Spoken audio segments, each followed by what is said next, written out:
The government at least did not want early elections. There is a very strong fear, I should call it, that Imran Khan is still politically alive. The army itself is not comfortable with the idea of any one party getting a majority on its own. And the army would ideally like a fragmented verdict. At the end of the day, Supreme Court has to play according to the rules, which are set not by the constitution, but by the people who wield the guns, that is the Pakistan Army. In Pakistan, anybody who defies the Pakistan Army, anybody who stands up to everybody ganging up against him, does tend to acquire the image of a hero of sorts.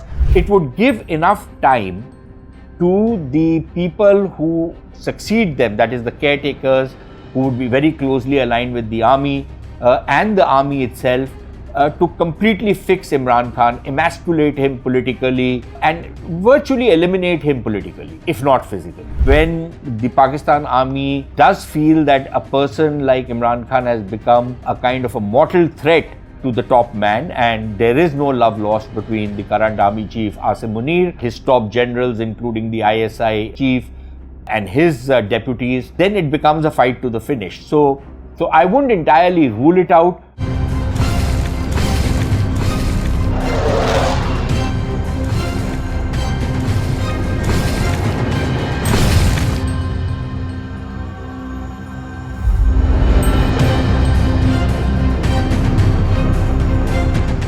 On August 12th, the life of the assembly in Pakistan, National Assembly, expires. If the assembly is dissolved on the 12th of August, elections will have to be held within 60 days.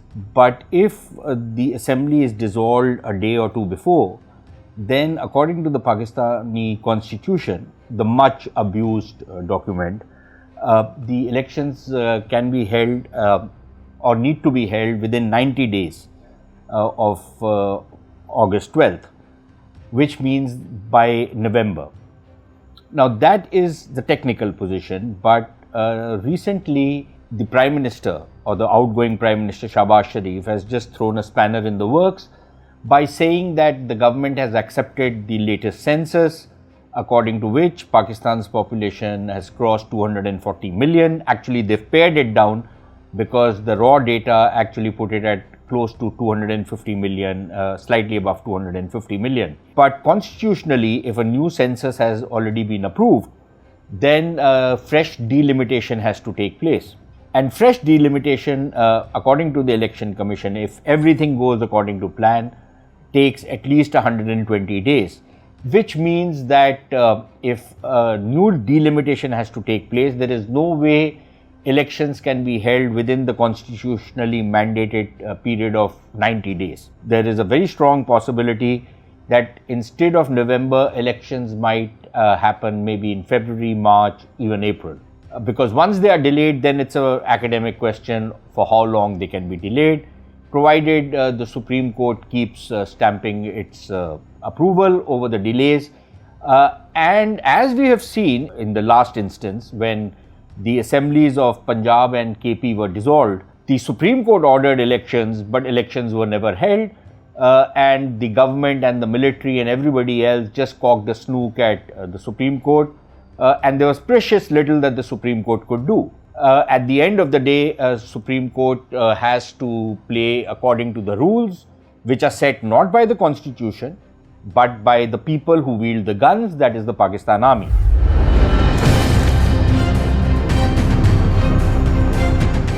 The government at least did not want early elections because they had this huge fear that despite the fact that Imran Khan has been dismantled, that his party has been broken up, all the big leaders in his party who had earlier been corralled into PTI by the military have all deserted Imran Khan, and two separate new parties have been formed, one which is predominantly in Punjab called the IPP, and the other one which is a PTI-P, PTI parliamentarians, which has been formed in Khyber Pakhtunkhwa. So what remains is basically a shell of a party. And yet, there is a very strong fear, I should call it that, Imran Khan is still politically alive, despite the fact that he's already been sentenced. He's been sentenced in the Tosha Khana case, something which was already being expected. There are another 200 odd cases against him.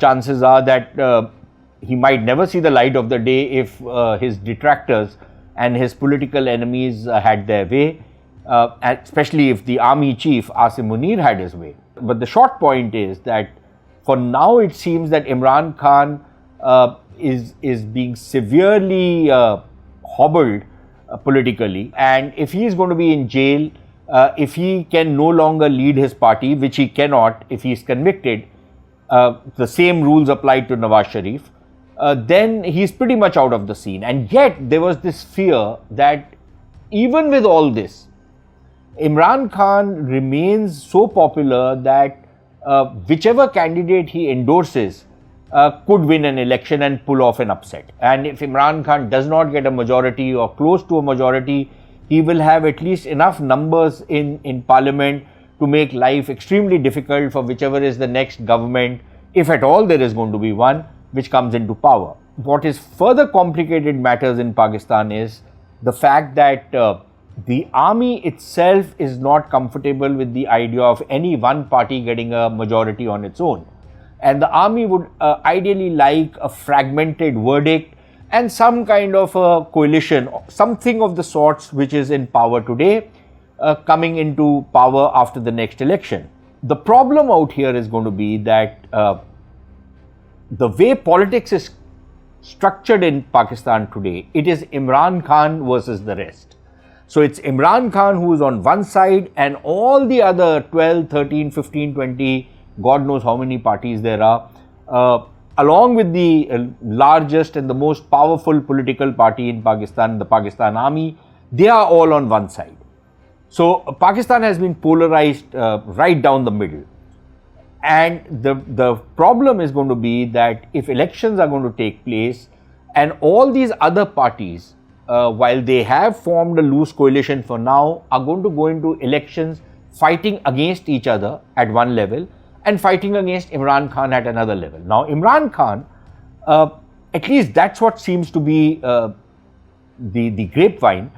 Imran Khan seems to be retaining his core support base. He might have lost those leaders, he might have lost, some of his party workers, but he retains the support of an overwhelming majority of the people.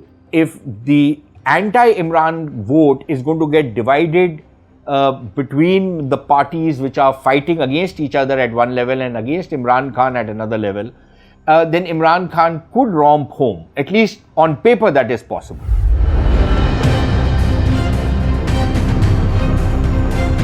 The smart money, of course, would be on Imran Khan losing, Imran Khan not with a chance. But things are not exactly very clear in Pakistan right now. And in Pakistan, there has been a history of some very rude surprises being pulled on these very carefully constructed models, political models of the Pakistan military. Now, you have to realize one thing, that Pakistan Army might be very deeply involved in politics, it might be very good in manipulating people, blackmailing them, bribing them, doing all kinds of shenanigans to get its political way. And yet, there have been times when some very rude surprises have confronted the Pakistan Army. The 1970 elections, the Pakistan Army never really imagined either Sheikh Mujib sweeping East Pakistan or Zulfikar Ali Bhutto getting an overwhelming majority in West Pakistan. And even in some other elections later on, there have been these kind of surprises. The 1988 election, they did everything to try and make sure that Benazir Bhutto does not come out on top, but she did. They managed to ensure that she didn't get a majority, but nevertheless she did emerge as the single largest party and was able to form the government. Even if a very hobbled government, a government in which the army planted its own men like Shahzada Yaqub Khan and others, and had given her a kind of a framework within which she could operate. But nevertheless, she had pulled off a bit of a surprise.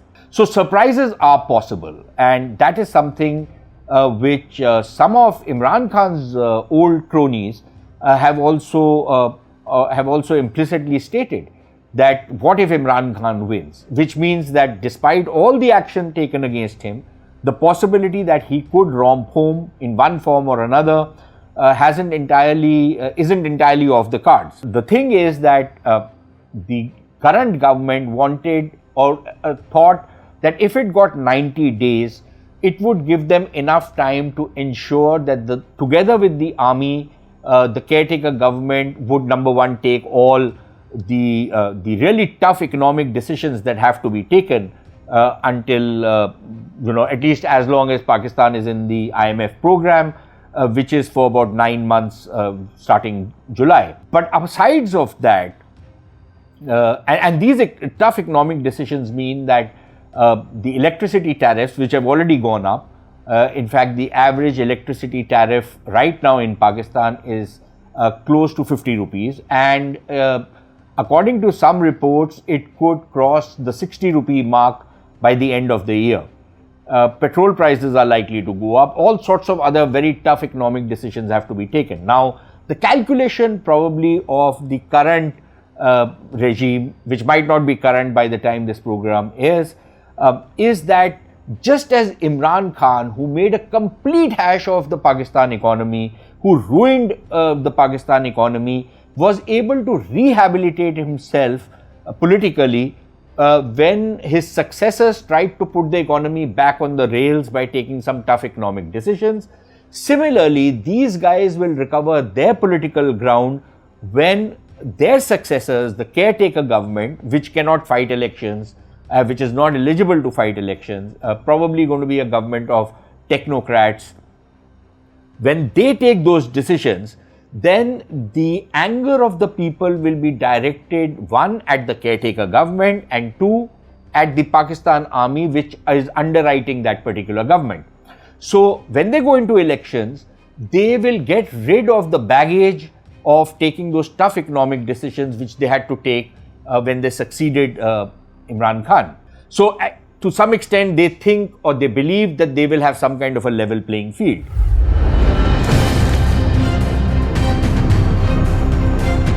But as I explained earlier, it wouldn't exactly be a level playing field, simply because Imran Khan remains politically popular, and he remains politically popular in part because of his defiance. Now, in Pakistan, anybody who defies the Pakistan Army, anybody who stands up to everybody ganging up against him, does tend to acquire the image of a hero of sorts. So one was that. The second reason was, of course, the complete mismanagement of the economy by people like Ishaq Dar, who literally brought Pakistan's economy to the brink of collapse, and while doing that, inflicted enormous economic hardship on the people. So that was the second reason why Imran was able to harness that popular anger and become even more popular himself. And the third factor, as I explained, was that the divided vote of people who are fighting against Imran Khan versus his pretty strong consolidated vote. So the thing is going to be that when these guys go into election, they might get over the anger of the people on the economic management front, but how do they manage the rest of their politics? The second thing which I think they wanted, and they wanted elections to be as late as possible, was that it would give enough time to the people who succeed them, that is the caretakers, who would be very closely aligned with the army and the army itself, to completely fix Imran Khan, emasculate him politically, and virtually eliminate him politically, if not physically. And I say that advisedly, because when the Pakistan Army does feel that a person like Imran Khan has become a kind of a mortal threat to the top man, and there is no love lost between the current army chief Asim Munir, his top generals including the ISI chief and his deputies, then it becomes a fight to the finish. So I wouldn't entirely rule it out, it's probably a long shot, but not entirely ruled out.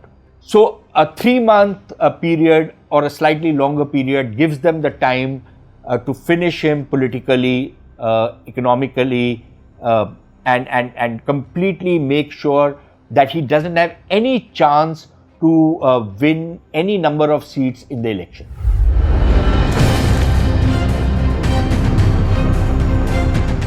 But what happens if there is a caretaker government and then the elections are postponed initially to about February or March, and then the elections are postponed indefinitely? That's happened in the past. That does mean that democracy is derailed, but I wouldn't again entirely rule it out. In fact, there is a lot of speculation in Pakistan whether something like that might actually transpire.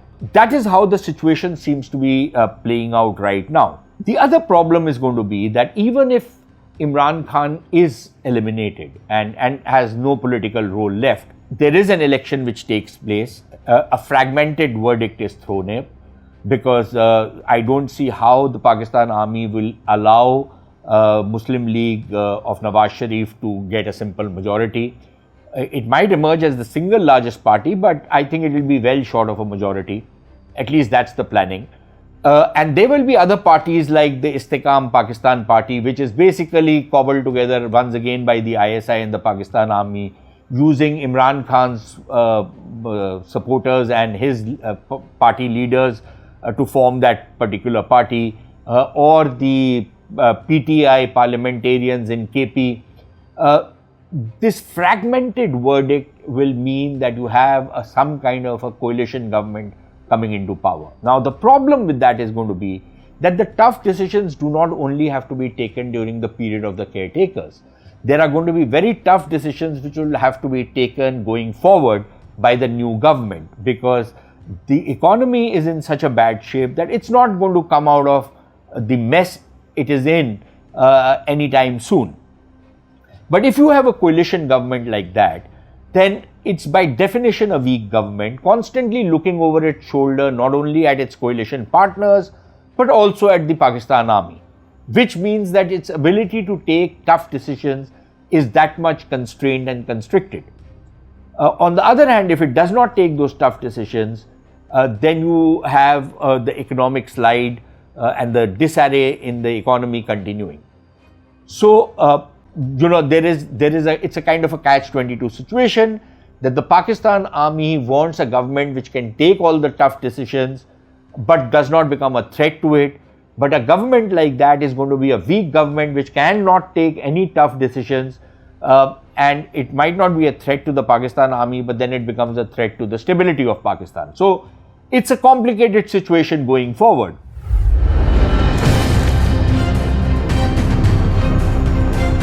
And add to this the growing tensions which are emerging on the Western frontier. Rather than things settling down, being papered over, increasingly it is looking that a kind of a conflict-like situation is brewing on Pakistan's western borderlands. Now, if that happens, then all these grand dreams that they had of emerging as some kind of a trading hub, again, these were the same dreams which they had in the 90s when they first foisted the Taliban in Afghanistan. Even at that point of time, the Soviet Union had collapsed. There were these newly independent Central Asian republics, and the Pakistanis believed that they will become the trading hub, the trade and transit hub for most of these countries, and will become a kind of a global trading center. That didn't happen then.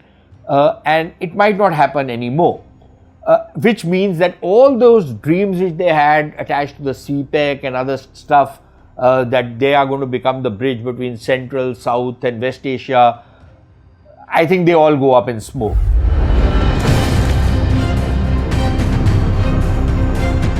There are going to be tough times going forward, but as of now, all eyes are on who is going to lead the caretaker government. The speculation is that it will probably be an economist, because there is this feeling that in the Pakistan Army, among many people in Pakistan, that given the economic difficulties, you need somebody with an economics background to handle the economy. But the bigger complicating factor now is also going to be that the Pakistan Army has taken on itself the responsibility for managing the Pakistan economy. Now, the problem out here is that most army officers, and this is with all due respect to people in the army, they are not equipped to handle, forget even understand the economy. It's beyond their comprehension. Most of them are not educated, they are not trained, they know absolutely nothing. In fact, they are probably even worse than chartered accountants like Ishaq Dar when it comes to handling the economy.